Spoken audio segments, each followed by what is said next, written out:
If Trey Lance is named the starter, do you think the pass game will be a strength or a weakness? Also, an idea on who the pass game coordinator is. It's Bobby Slowick.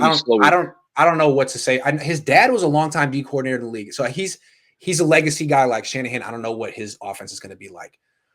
But how do you answer this question, Vish? I think Bobby Slowick has some connection to PFF too. No, that's great. I don't remember, but he was an analyst for Pro Football Focus for What?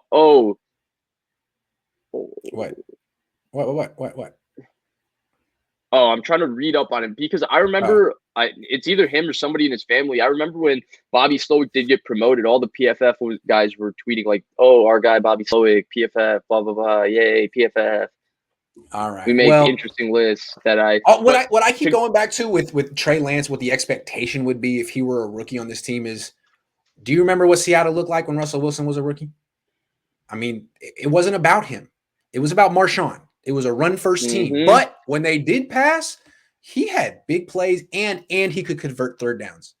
He wasn't just a first and second down shot play guy. He could convert the third downs by any means necnecessary. He was he never lost his poise. No, he never lost his poise. But even the game he was 380 passes all season. It was like but do you remember the Niners game they played? It was a terrible football game. It was like 13-7 on Thursday night. Russell Wilson was like 7 for 19 in that game. And Aldon Smith and Justin Smith are hitting him every other play. Yes. The most impressive thing about him in that game, this was the one before they took off that season and, they obliterated the Niners in 2012 later in the season. This was when Alex Smith was still starting. The one thing that stood out is Russell Wilson never was rattled in that game.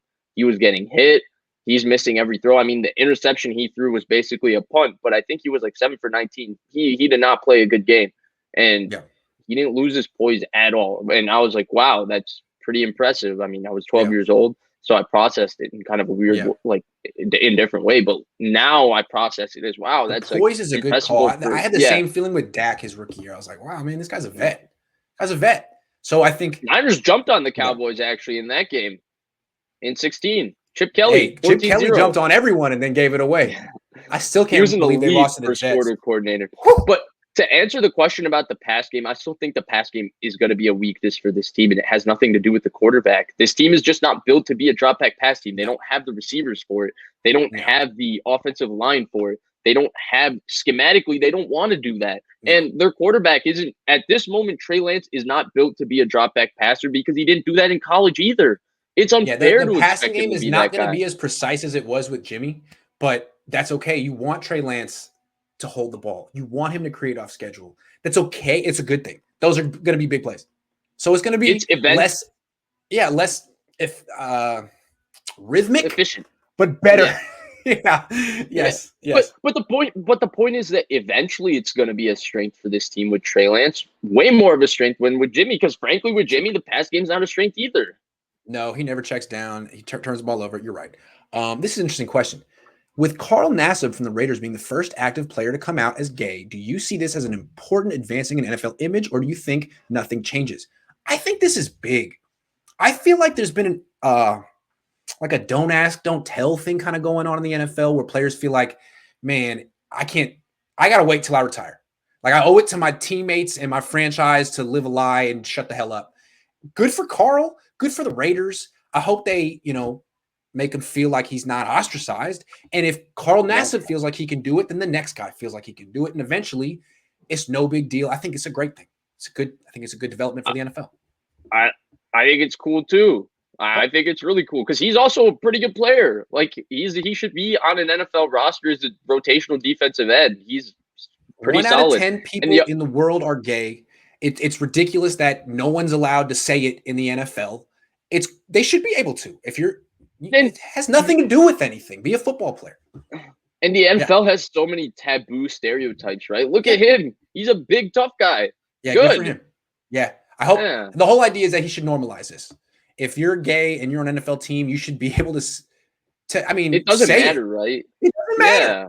It doesn't matter. Good for Carl, good for the NFL. I think this is another example of maybe the NFL is happy about this. They really wanted, what was his name? Someone Sam, what's his face? To get drafted. Michael Sam. It's like they want this, but teams, it's a collection of teams, and some team has to create an environment, a protective environment, because I do think there's a lot of this like don't ask, don't tell.